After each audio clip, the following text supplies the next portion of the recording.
أصبحنا وأصبح الملك لله والحمد لله لا إله إلا الله وحده لا شريك له له الملك وله الحمد وهو على كل شيء قدير رب أسألك خير ما في هذا اليوم وخير ما بعده وأعوذ بك من شر ما في هذا اليوم وشر ما بعده رب أعوذ بك من الكسل وسوء الكبر وأعوذ بك رب أعوذ بك من عذاب في النار وعذاب في القبر.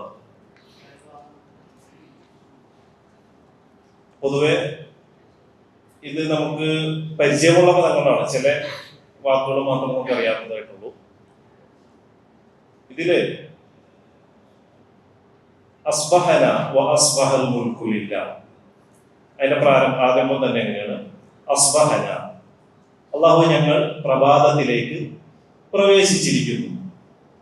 പ്രത്യേകിച്ച് എന്താണ് പ്രഭാതത്തിലേക്ക് പ്രവേശിക്കുമ്പോൾ നാം ഒരുപാട് അനുഗ്രഹങ്ങൾ ഏറ്റുവാങ്ങിക്കൊണ്ടാണ്, അനുഭവിച്ചുകൊണ്ടാണ് പ്രഭാതത്തിലേക്ക് പ്രവേശിച്ചിരിക്കുന്നത്.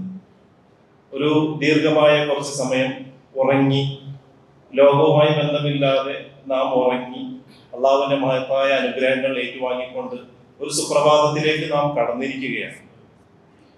അതിന് അള്ളാഹുവിനെ ശുക്ർ ചെയ്തുകൊണ്ടാണ്, അള്ളാഹുവിനെ ദിക്ർ ചെയ്തുകൊണ്ടാണ് നാം പ്രഭാതം ആരംഭിക്കുന്നത്. അതാണ് ഇവിടെ വ്യക്തമാക്കുന്നത്.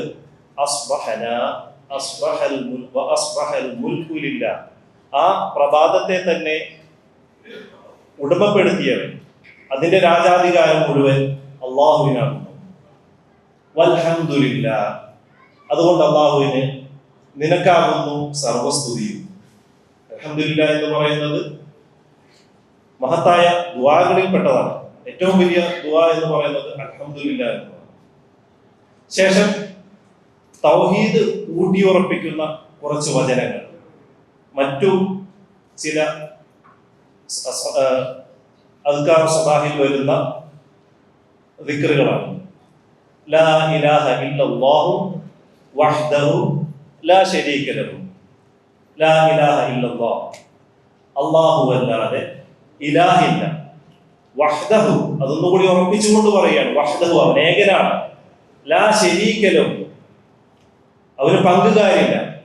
ലഹുൽ മുൽക്കു, അവനാകുന്നു എല്ലാത്തിന്റെയും രാജാധികാരം. വലഹുൽ ഹംദ്, അവനാകുന്നു സർവസ്തുതി. വഹുവ അലാ കുല്ലി ഷൈഇൻ ഖദീർ, അവനാകുന്നു എല്ലാ കാര്യത്തിലും കഴിവുള്ളവൻ. ഈ ഒരു ദുആയുടെ ഒരു ഘട്ടമാണ് ഇതോടെ അവസാനിച്ചത്. എന്താണെന്ന് വെച്ചാൽ മറ്റു പല ദുആകളിലും പോലെ തന്നെ അള്ളാഹുവിന്റെ നാമഗുണവിശേഷണങ്ങൾ എടുത്തു പറഞ്ഞുകൊണ്ട് അത് വസീലയാക്കി, അത് തവസ്സുൽ ചെയ്തുകൊണ്ടാണ് ഇനി നമ്മളുടെ പ്രാർത്ഥന ആരംഭിക്കുന്നത്.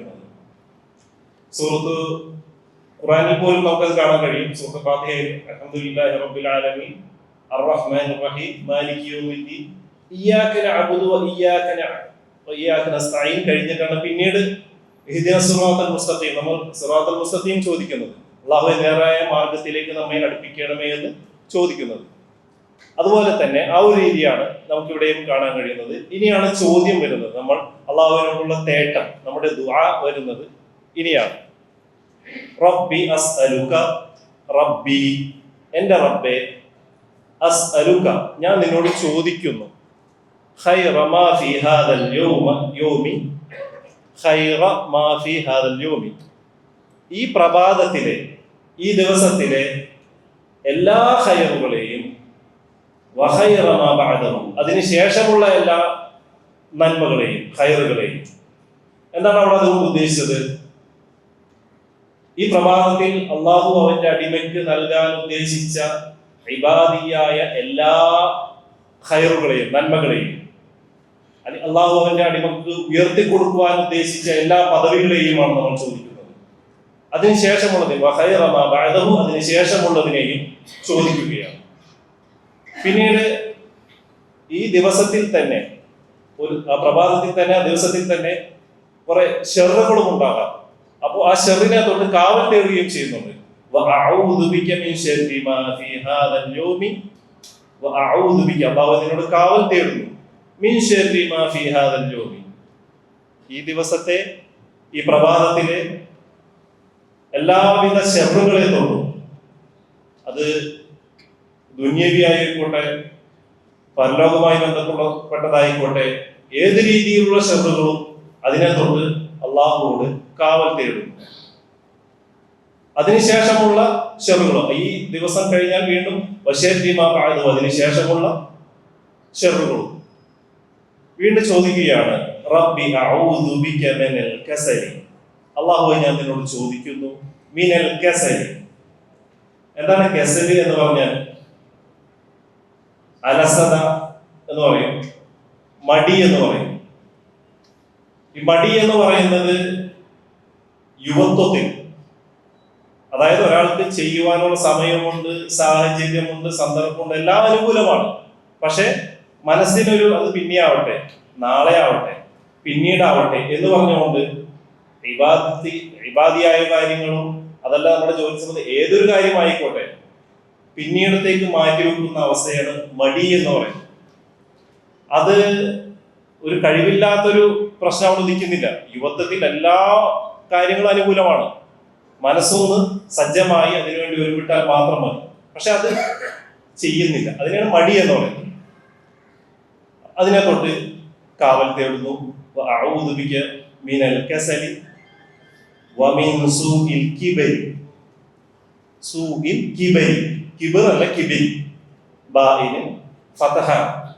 കിബർ എന്ന് പറഞ്ഞാൽ നമുക്കറിയാം അഹങ്കാരം. ചില റിവായത്തുകൾ ചില പണ്ഡിതന്മാർ അതുപോലെ അഭിപ്രായപ്പെട്ടിട്ടുണ്ട്. എന്നാലും ഭൂരിപക്ഷം പണ്ഡിതന്മാർ കിബരി, അത് വാർദ്ധക്യത്തിലെ ഒരവസ്ഥയുണ്ട്, ഒന്നിനും പറ്റാത്ത, അതുവരെ വളരെ ഊർജ്ജസ്വലനായി ഇബാദത്തുകളിലും ശാരീരികമായിട്ടുള്ള എല്ലാ സ്വന്തമായിട്ടുള്ള കാര്യങ്ങളെല്ലാം ചെയ്യുവാനും എല്ലാം കഴിയുന്ന ഒരാൾ ഒരു പെട്ടെന്നൊരു കാലഘട്ടം കഴിയുമ്പോൾ ഒന്നിനും കഴിയാതെ ഇബാദത്തുകളും സ്വയം ദൈനംദിനമായിട്ടുള്ള കാര്യങ്ങളും സ്വന്തം തനിയെ ചെയ്യേണ്ട കാര്യങ്ങൾ പോലും ചെയ്യാൻ കഴിയാതെ മറ്റുള്ളവർക്ക് ഒരു ബുദ്ധിമുട്ടാവുന്ന തരത്തിൽ ആ ഒരു അവസ്ഥയെയാണ് ഇവിടെ സൂചിപ്പിക്കുന്നത്.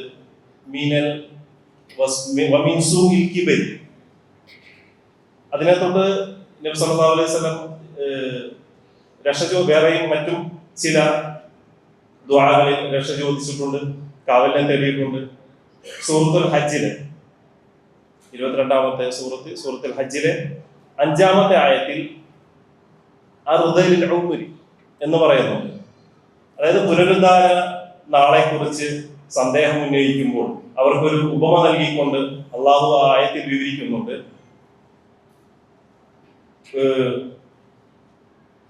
സസ്യലതാദികളെയെല്ലാം ദുരിപ്പിച്ചു കഴിഞ്ഞതിന് ശേഷം പുനരുജ്ജീവിക്കുന്നതുമായി ബന്ധപ്പെട്ട് പറയുമ്പോൾ മനുഷ്യ സൃഷ്ടിപ്പിനെ അവിടെ സൂചിപ്പിച്ചത് പിന്നീട് മനുഷ്യനൊരു കാലഘട്ടം കഴിഞ്ഞു പോകും. ആ ഹൃദയത്തിൽ ഊരി, അതായത് നമുക്കൊന്നും ചെയ്യാൻ കഴിയില്ല, ഒന്നും ചെയ്യാൻ കഴിയില്ല.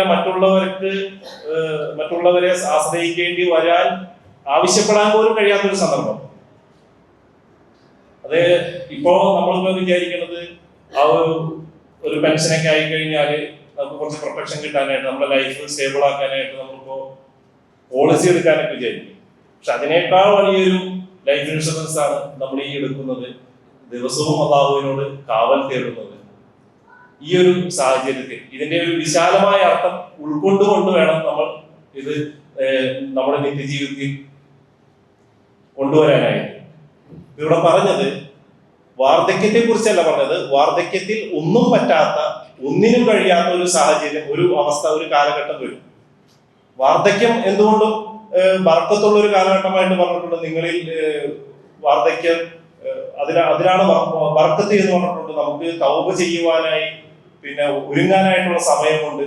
ഒരു 40 വയസ്സെല്ലാം കഴിഞ്ഞു കഴിഞ്ഞാൽ മുടി നരക്കൽ തുടങ്ങും, തൊലികൾ ചുറ്റിച്ചുളയും, നമ്മളുടെ വേഗതയെല്ലാം കുറയും, പതുക്കെ കിതയ്ക്കാനൊക്കെ തുടങ്ങും. അപ്പോ ഈ തൗബയ്ക്കെല്ലാം നമുക്ക് ഒരുങ്ങാനുള്ള സമയമാണ്. പക്ഷെ ഇത് അതെല്ലാം കഴിഞ്ഞ് ഒന്ന് സൈഡായി തീരെ പറ്റാത്ത രക്തവും മലവും മൂത്രവും മറ്റുള്ളവരെ കൊണ്ട് പിന്നെ കൊലിക്കുവാനും അത്തരം ഒരവസ്ഥയിലേക്ക് ഒന്ന് സംസാരിക്കാനോ ബുദ്ധി മറഞ്ഞു പോകുന്ന, അറിയുന്നവരെ പോലും നമ്മുടെ അടുത്ത ബന്ധുക്കളെ പോലും അറിയാൻ പറ്റാത്ത, മറ്റുള്ളവർക്ക് ബുദ്ധിമുട്ടാവുന്ന ആ ഒരു അവസ്ഥയാണ് ഇവിടെ സൂചിപ്പിക്കുന്നത്. അതിനെ തൊട്ട് അള്ളാഹുവോട് കാവൽ തേടിക്കൊണ്ട് വീണ്ടും പറയുകയാണ്, അഊദു ബിക റബ്ബി അഊദു ബിക മിൻ അദാബിൻ ഫിന്നാരി, അള്ളാഹുവേ നരകത്തിലെ ശിക്ഷയെ തൊട്ടും വഅദാബിൻ ഫിൽ ഖബർ, ഖബറിലെ ശിക്ഷയെ തൊട്ടും ഞാൻ നിന്നോട് രക്ഷ ചോദിക്കുന്നു. ഈ ഒരു ദുആ നമ്മുടെ നിത്യജീവിതത്തിൽ കൊണ്ടുവരുന്നതിന്റെ പ്രാധാന്യം കേവലം നാവും ചുണ്ടും തമ്മിലുള്ള അനക്കത്തേക്കാൾ ഉപരി അതിന്റെ ആശയതലങ്ങൾ മനസ്സുമായി ഒന്ന് സ്പർശിച്ച് അത് ഉൾക്കൊണ്ടുകൊണ്ട് ചെല്ലുമ്പോൾ നമ്മുടെ മനസ്സിൽ ഒരു തവക്കുൽ രൂപപ്പെടുകയും നമുക്കത് ഒരു ആശ്വാസം ലഭിക്കുവാൻ, കാരണം നമുക്കെല്ലാം അള്ളാഹുവിനോട് പറഞ്ഞിട്ടുണ്ട്, അതാണ് ഏൽപ്പിച്ചിട്ടുണ്ട്, അള്ളാഹു അത് നോക്കിക്കോളും എന്നുള്ളൊരു ആശ്വാസം ലഭിക്കുവാനും നമുക്ക് കാരണമാകും. ഈ ഒരു ദുആ നമ്മൾ നിത്യജീവിതത്തിൽ കൊണ്ടുവരിക. ഒന്ന് നമുക്കിത് എല്ലാവർക്കും കൂടി ഒന്ന് ചെല്ലാം. അസ്ബഹന وأصبح الملك لله والحمد لله لا إله إلا الله وحده لا شريك له له الملك وله الحمد وهو على كل شيء قدير رب أسألك خير ما في هذا اليوم وخير ما بعده وأعوذ بك من شر ما في هذا اليوم وشر ما بعده رب أعوذ بك من الكسل رب ومن سوء الكبر رب أعوذ بك من عذاب في النار وعذاب في القبر. അറിയാത്തവർ ഒന്ന് ഒരല്പം മെനക്കെട്ട് ഒന്ന് പഠിച്ചെടുക്കാൻ ശ്രമിക്കുക. അറിയുന്നവർ അതിന്റെ ആശയതലങ്ങളോടുകൂടി പ്രാവർത്തികമാക്കുക. അല്ലാഹു സുബ്ഹാനഹു വ തആല നമ്മെ അനുഗ്രഹിക്കുമാറാവട്ടെ. സല്ലല്ലാഹു തആല അലൈഹി വസല്ലം. അസ്സലാമു അലൈക്കും വറഹ്മത്തുള്ളാഹി വബറകാതുഹു.